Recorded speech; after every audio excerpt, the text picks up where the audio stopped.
The applause sounded like faint static against the hum of the air conditioning. From the far corner of the ballroom, I watched my father, Wayne, raise a crystal glass to the light. "To Brittany," he announced. His voice boomed with feigned pride. "Our visionary, the brilliant architect of the Sterling Heights project." My sister stepped forward, beaming, accepting the accolades for a building she could barely spell, let alone design. She was wearing a vintage silk dress that I had paid for. I stood in the shadows, clutching the purse that held my resignation letter. I didn't cry, I didn't scream. I just looked at my watch. It was exactly 9 p.m. The lie was official, and it was time to settle the score. The conference room smelled of lemon polish and power. It was 8 a.m. Sunlight streamed through the panoramic windows on the 45th floor, illuminating dust motes dancing over the massive mahogany table. I sat at the very end. My father, Wayne, at the head. Flanking him were Brian, the corporate lawyer, and my mother, Maria, who was deliberately avoiding my gaze. She was scrolling through her tablet, probably checking the photo coverage from the gala, the very ones where I had been carefully cropped out. Wayne didn't say good morning. He simply slid a glass of water towards me. The ice clinked against the glass like a gavel. "Your face yesterday," he began, in the low, disappointed tone he usually reserved for failed audit reports. It was a problem. I looked at him unblinking, running an internal diagnostic on my feelings, finding neither sadness nor anger. Only a cold, sharp curiosity. "A problem," I repeated flatly. "You looked sour," Wayne continued, leaning back in his leather chair. This was the most important moment of Brittany's life. Investors were watching, and you stood in the shadows like a ghost at a feast. "You ruined the atmosphere, Kara." It was unprofessional. Unprofessional. The word hung in the air. I thought about the last 6 months, about the 80 to 90-hour work weeks I'd spent fixing the structural calculations botched by contractors.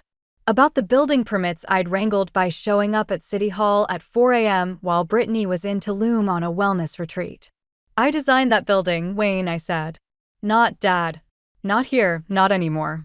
I did the structural analysis. I selected the materials. I wrote the speech you read last night.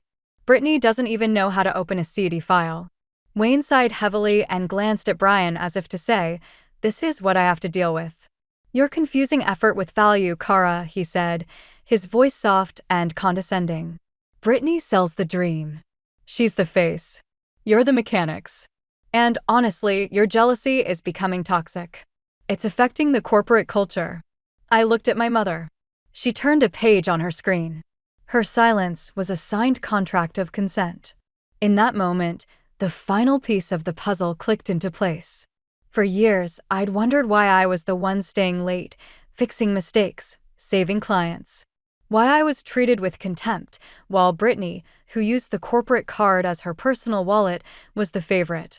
Then I understood. I was witnessing the phenomenon sociologists call the punishment of competence. In a toxic system, a high-level specialist is punished precisely for their professionalism. My ability to function without them, to design buildings, to solve problems they couldn't even comprehend, made me dangerous. It made me independent. My competence was a mirror reflecting their own inadequacy. Brittany was rewarded not despite her inability, but because of it. Her dependence fed my father's ego. She needed him to feel like an important man, a provider. I didn't. I only needed him to get out of the way. And for a narcissist, not being needed is the deepest wound. I wasn't being punished for failure. I was being punished for being capable. I looked at Wayne. Behind his arrogance, I saw fear. He needed to break me because otherwise, he knew, sooner or later, I would surpass him. He needed me to be small so he could feel big. "I'm not jealous," I said, my voice level, stripped of emotion. "I'm tired. I'm an asset you've depreciated to zero." Wayne slammed his hand on the table. The glass jumped. "Enough," he barked. "I'm tired of your attitude. You want to talk about assets? You're an employee, and right now you're an insubordinate employee. I want an apology. You will go to Brittany's office and apologize for trying to steal her moment." I looked at him, at the man who had raised me like a machine, and was now angry that the machine was thinking. "And if I don't?" I asked. Wayne smiled. It was an unpleasant smile, the smile of a man confident he held all the cards. "Then we'll reconsider your position at the company," he said. I nodded slowly, not looking at Brian or my mother. I looked at the panorama of Chicago, a city built of steel, stone, and contracts. "Okay," I said. Wayne blinked. He had expected a fight. Tears. An outburst. He didn't know what to do with simple compliance. "Okay," he repeated. "Okay," I repeated. I stood up, smoothing my hand over the lapel of my jacket. I offered no apology. I didn't argue. I just turned and walked toward the door. "Where are you going?" Wayne yelled, his voice rising. "We're not finished yet." I opened the heavy door. The air in the hallway was cooler, cleaner. "I think we are," I said. "You're suspended, Kara." Wayne's voice chased me down the corridor, echoing off the marble floor, loud and desperate. He stood in the doorway of the conference room, breathing heavily, his face a mask of disbelief. He couldn't believe I kept walking. Couldn't believe the machine had unplugged itself from the grid. As of this moment, he shouted, jabbing his finger at the floor, "Unpaid leave. You're done here until you understand your place, until you learn some respect. Keys. Badge. Now." He extended his palm, expecting negotiation. He expected me to cling to the strap, to beg for my salary, to remind him about my mortgage, my bills. He thought the keys were his leverage. He didn't understand they were his shackles. I stopped, turned slowly, and reached into my jacket pocket. The cold metal of the key fob pressed against my thumb. I took out the badge. I didn't throw it, didn't make a scene. I simply stepped forward and placed the strap into his open palm. It made a soft, pathetic click. "Done," I said. Wayne stared at the keys in his hand. His fingers instinctively closed around them, but his gaze darted, searching my face for cracks, for fear. He found nothing. I turned and walked to my office. A glass box on the corner, an aquarium where I'd spent the last 5 years, turning his smeared ambitions into steel and glass realities. My desk was a landscape of controlled chaos.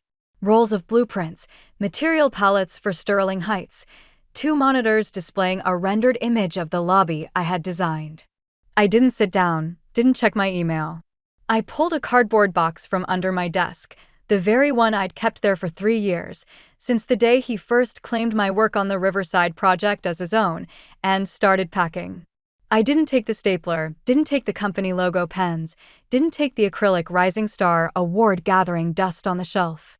I took the black Moleskine notebooks, the original hand-drawn concept sketches for the Sterling Heights support structure, complete with dates and my initials. This was my mind on paper. I took the external hard drive, a sleek black rectangle, bought with my own money because the company server was too slow for high-quality renders. On it were all the source files, all the versions, every timestamp from the last 4 years of my work. It was the firm's DNA, and it belonged to me. Then I began the sanitization. I cleared everything else, tossed old coffee cups, shredded printed memos. With a napkin, I wiped the ring marks from my mug off the desk until it vanished. When I was done, I stepped back. There's a particular cruelty to an empty desk. In a corporate environment, clutter is life. It's proof of usefulness, activity, value. Stacks of paper mean you're needed. A cluttered desk says, "I'm too busy saving the ship to clean up." But a clean desk? A desk stripped down to its laminated core, that's a void.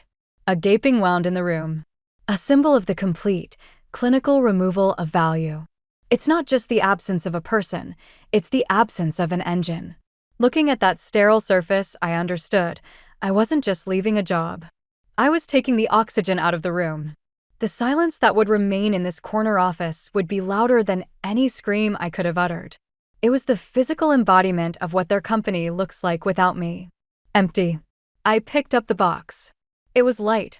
My entire contribution to their empire, stripped of the labor they considered their right, weighed less than 5 kilograms. I walked out of the office. Brittany was standing by the water cooler, holding her phone, staring at me.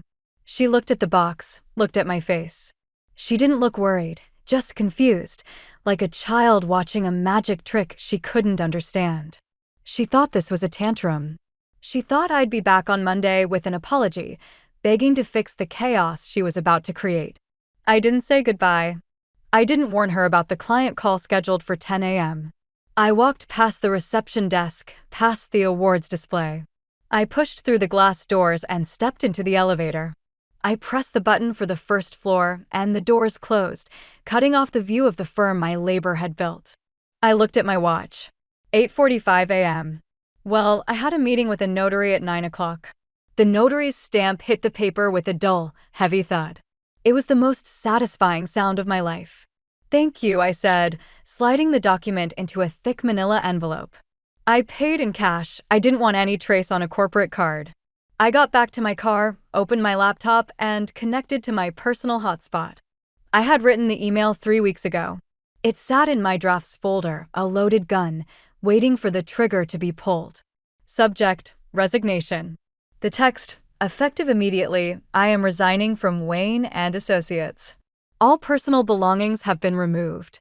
All company property has been returned. Please direct all further contact to my legal representative. Sincerely, Kara. I hit send. Then I opened LinkedIn. I didn't write an angry post. I didn't post tearful selfies about toxic environments or family betrayal. I published a press release. Kara Arquitecta is officially open for business, specializing in high-risk commercial projects. Please note that all intellectual property rights related to the design of Sterling Heights are fully owned by Kara Arquitecta and have not been transferred to any third party. I tagged Mr. Sterling, tagged the city planning department, tagged industry publications. I hit publish. Then I closed my laptop, drove to a cafe on the other side of town, and ordered a double espresso. I watched the steam rise from the cup. I imagined it was smoke rising from the ruins of my father's legacy. Meanwhile, at the firm, the silence I left behind didn't last long. According to the timestamps on the panicked voice messages that came later, the chaos began at 9:15 a.m. Brittany was sitting in my chair, spinning, holding her phone, trying to open the project files. She didn't know the password. She didn't know the directory structure. She thought the red blinking light on the server was a glitch. She didn't know it was a heart attack. The door to the executive office burst open. Brian, the corporate lawyer, didn't even knock, didn't even fix his tie. He flew in, his face the color of old parchment. He held his tablet like a shield. Wayne looked up from his desk, irritated. "Knock, Brian. We're in business." "You need to see this," Brian rasped. He dropped the tablet on the mahogany surface. The screen glowed with my LinkedIn post. The engagement numbers were climbing vertically. The entire industry was watching. Wayne read it. He laughed shortly, incredulously. "She's bluffing. Intellectual property. She was an employee. Anything created during work hours belongs to the company. Standard. She signed a contract." Brian shook his head. A thin film of panicked sweat appeared on his forehead. "That's the thing, Wayne. She didn't." "What are you talking about?" 3 years ago, Brian began, his voice trembling. "When we promoted her to lead architect, I prepared a new contract. It had a work-for-hire clause, a non-compete clause, a clause transferring all creative rights to the firm." "So?" Wayne snapped. "And you told me not to send it," Brian whispered. "You said the legal costs for revision were too high. You said, and I quote, 'She's my daughter. She's not going anywhere. Why spend $500 on paperwork?'" The silence became absolute, heavier than the steel beams of Sterling Heights. Wayne stared at the lawyer. He blinked once, twice. The arrogance was still there, but the porcelain was starting to crack. "And what does that mean?" he asked quietly. "It means she's still working under her internship contract from 5 years ago," Brian said. "It means she never ceded the rights to the Sterling Heights brand. Never transferred the blueprints. Never transferred the structural renders." Brian dropped his gaze to the floor. "Legally, Wayne, we're building a stolen building. And she just told the entire city." Wayne's desk phone rang, a sharp, demanding sound. The display showed Mr. Sterling's name. Wayne looked at the phone, then at Brittany, who was scrolling through TikTok, completely oblivious that their world had just collapsed. "Answer it," Wayne hissed. "You're our visionary. Tell him. Tell him it's a paperwork error." Brittany picked up the phone. Her hand was trembling. "Hello, Mr. Sterling," she squeaked, her voice cracking into a panicked high note. "How funny you should call. We were just—" She fell silent, pulling the phone away from her ear. Even from across the room, Brian could hear the yelling from the other end. "Give me that." Wayne didn't wait. He snatched the phone from her hand. His nails dug painfully into her wrist. Brittany flinched. Tears were already glistening in her eyes, not because she had failed, but because someone had yelled at her. She curled up in the corner of the leather sofa, trying to become invisible.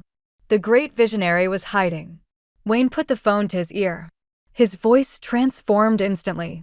The panic vanished, replaced by a smooth, oily baritone. "Mr. Sterling," he boomed. "My apologies for the misunderstanding.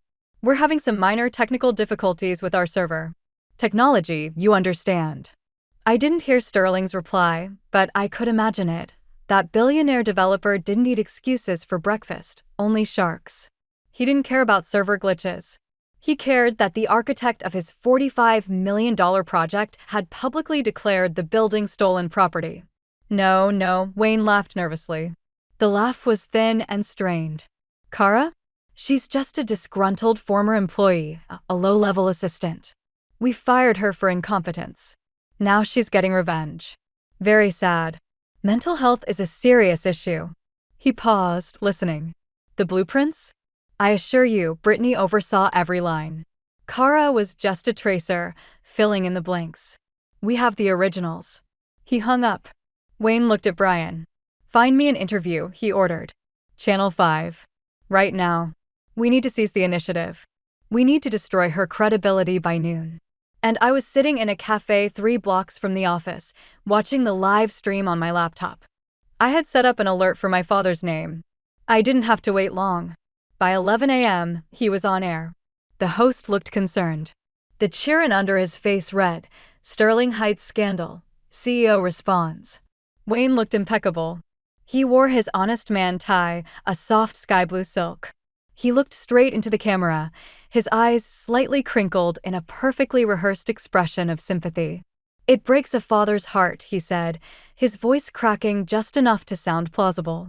"We gave Kara every opportunity, created a position for her when no one else would hire her. But she just didn't have the aptitude for high-level design. We tried to protect her, to make her feel part of the team. But when she jeopardized the project with her faulty calculations, we had to step in." This outburst of hers, it's a cry for help. I took a sip of my espresso. It had gone cold. I didn't feel pain, didn't feel betrayal. I felt triumph. This was narcissistic injury, live on television. He couldn't admit I was indispensable, so he had to rewrite reality to make me irrelevant. He had to destroy me to save himself. He had just slandered me on live television, and done so by falsely claiming authorship of a building I could mathematically, digitally, and forensically prove was mine. I opened my evidence folder. I didn't write a long, emotional response. I didn't record a tearful video. I simply uploaded 3 files to the same professional forum where I'd posted my resignation announcement. Exhibit A, a screen recording with metadata of the master CAD file, created by Kara. Total editing time, 2,400 hours. Last edited by Kara. Exhibit B, an email chain from 6 months ago from Wayne. To Kara. Subject, Brittany's presentation. Text Kara. Write the script for Brittany. Use simple words. She gets confused when you talk about load distribution. And take your name off the title blocks. It confuses the brand. Exhibit C, a voicemail from Mr. Sterling himself, left on my personal phone 2 weeks prior, praising a specific design element I had proposed at a meeting while Brittany sat scrolling through Instagram. I titled the post, says the tracer, and hit publish. The reaction was instantaneous. It wasn't a ripple, it was a tsunami. The architecture community is small, gossipy, and fiercely protective of authorship. Within 10 minutes, the post had been shared 500 times. I glanced at the stock ticker of the project's partner company. The numbers twitched, then started to fall. Back at the office, Brian was staring at his tablet. He saw the post, saw the comments. "Wayne and Associates are frauds. I worked there. Kara did everything. Numbers don't lie. He looked up at the TV screen, where Wayne was still pontificating about family values. Then he looked at his phone. It was ringing. It was the state licensing board.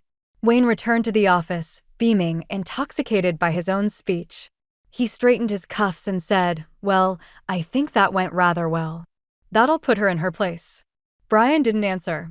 He just turned the tablet towards him. Wayne looked. He read the post. He saw the metadata, saw the comments. The color drained from his face so fast it looked like a special effect. He sank into his chair. The leather squeaked pathetically under the weight of sudden realization.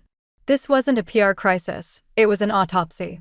He grabbed his phone to call me. He wanted to yell, to threaten, to beg. I watched my phone light up on the cafe table. Dad calling. I didn't answer. I turned the phone face down. I don't negotiate with terrorists. I sat in the reception area of Miller & Partners, neutral territory chosen by my lawyer, Charles. He was a shark in a pinstriped suit, a man who smiled with his teeth and charged by the second. He sat beside me, reviewing the agreement one last time. Across the table, Wayne and Brian entered, 10 minutes late, a power play. But the gesture fell flat. They looked like they hadn't slept in 3 days. Wayne's tie was askew. His honest suit was rumpled. He entered with a forced, brittle energy that was painful to watch. "Kara," he exclaimed, arms wide open as if to hug me. "So good to see you. This whole thing is just a misunderstanding, right? Families fight. It's normal." I didn't stand. I didn't smile. I watched him approach, analyzing his face. For years, I had feared him. Saw him as a titan, a man who could give or withhold approval with a single look. But now I didn't see a titan. I saw a man who was terrified. His smile wasn't warm, it was stretched thin by fear. His eyes darted around the room, assessing threats, checking exits. He was a cornered animal trying to pretend he was still a predator. The mask of the benevolent patriarch had cracked, and underneath was a desperate narcissist. He wasn't smiling because he loved me. He was smiling because he needed me to sign a document that would save him from prison. "Sit down." "Wayne," Charles said. His voice cut through the theatricality like a knife. "We're not here for a family reunion." Wayne's smile faltered. He sat. Brian slumped down next to him, avoiding eye contact. He opened his briefcase and pulled out a thin folder. "We've prepared a settlement offer," he said quietly. "We're prepared to offer Kara a consulting fee for her contribution to the Sterling project. $20,000 and a letter of recommendation." Charles laughed. Short, sharp. "That's insulting," he said. "We're not here to discuss fees. We're here to discuss the terms of your surrender." Wayne bristled. "Now, listen here." "No, you listen," I said. My voice was quiet, but it silenced the room. I slid a document across the table. It wasn't a settlement offer, it was a demand letter. "Here's the condition," I said. 1. You immediately transfer the Sterling contract to Kara Arquitecta. Mr. Sterling has already agreed, pending the release of the intellectual property rights. 2. You pay compensation for 5 years of unpaid overtime, misclassified labor, and stolen intellectual property. The amount is on the last page. It is non-negotiable. Wayne flipped to the page. His eyes widened. $3 million, he croaked. "Are you insane? We don't have that kind of money." "Then sell the firm," I said. "Or the house. Or liquidate your personal assets. I don't care how you find it. But you will pay for every hour I spent building your reputation while you were busy building your ego." "And if I refuse?" Wayne snarled, the mask finally off. "Then we file a motion today," Charles said cheerfully. "We halt construction on Sterling Heights. We sue for copyright infringement, for fraud. And given the evidence Kara has already made public, the licensing board will likely strip you of your license before the trial even starts. You'll lose the building, lose the firm, and probably go to jail for fraud." The room fell silent. Wayne looked at Brian. Brian didn't look up. He was staring at the demand letter, understanding there was no way out. Wayne looked at me. He tried, one last time, to summon the old magic, the power he once held over me. "Kara," he said, his voice trembling. "I'm your father. You wouldn't destroy your own family.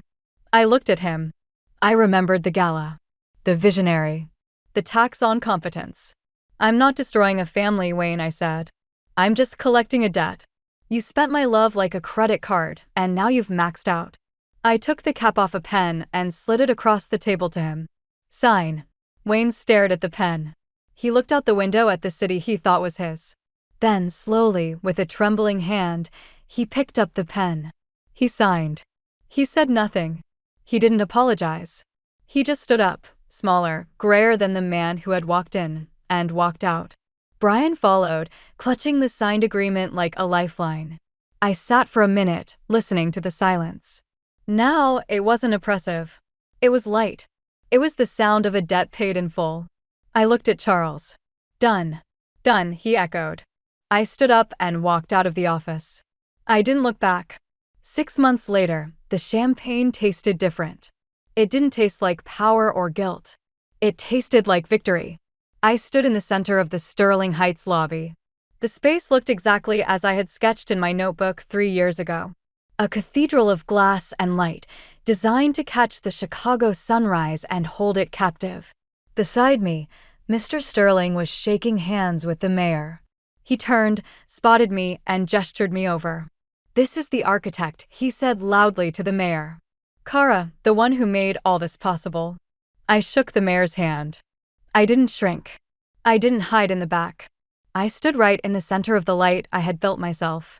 On the wall behind us, a bronze plaque gleamed. It listed the developers, the city officials, the design team. At the very top, in large, raised letters, lead architect, Kara Arquitecta. My father's name wasn't there. I heard about them through rumors, whispers drifting through the industry. Wayne and Associates had downsized. They'd moved from the 45th floor to a suburban co-working space. After the scandal, they'd lost 3 more clients. The industry doesn't forgive fraud. And it certainly doesn't forgive incompetence. Brittany vanished, the first, most predictable element of the collapse. When the walls started closing in, Wayne needed a scapegoat. He couldn't look in the mirror, so he looked at his golden child. He blamed her for the client fiasco. Fired her to save face with the licensing board. I heard she's trying to pivot to lifestyle blogging, but engagement is low. Turns out, being an influencer is hard when you don't actually own anything. I walked to the window and looked out at the horizon. I thought about the price of this view. It cost me my family. It cost me the illusion of unconditional love. For a long time, I thought the price was too high, that keeping the peace in the family was more important than paying the tax on your own self-worth. But seeing my name on that wall, I realized I had miscalculated. The price of staying would have been higher. It would have cost me myself. I took a sip of champagne, watching the city below, a web of ambitions and consequences. I didn't feel angry anymore. Anger had served its purpose. It was the fuel to launch the rocket, but now I was in orbit. I understood that revenge isn't about destroying someone else. It's not about burning their house down. It's about building your own house so strong, so high, so undeniable that others have to crane their necks to see you. Wayne tried to build a legacy on my back. He thought he could steal the foundation and still claim the view, but he forgot the primary law of architecture. You cannot build a legacy on a stolen foundation. Sooner or later, gravity wins. I turned back to the party. Mr. Sterling was raising his glass. To the architect, he proclaimed. I raised mine. To the architect, I whispered back.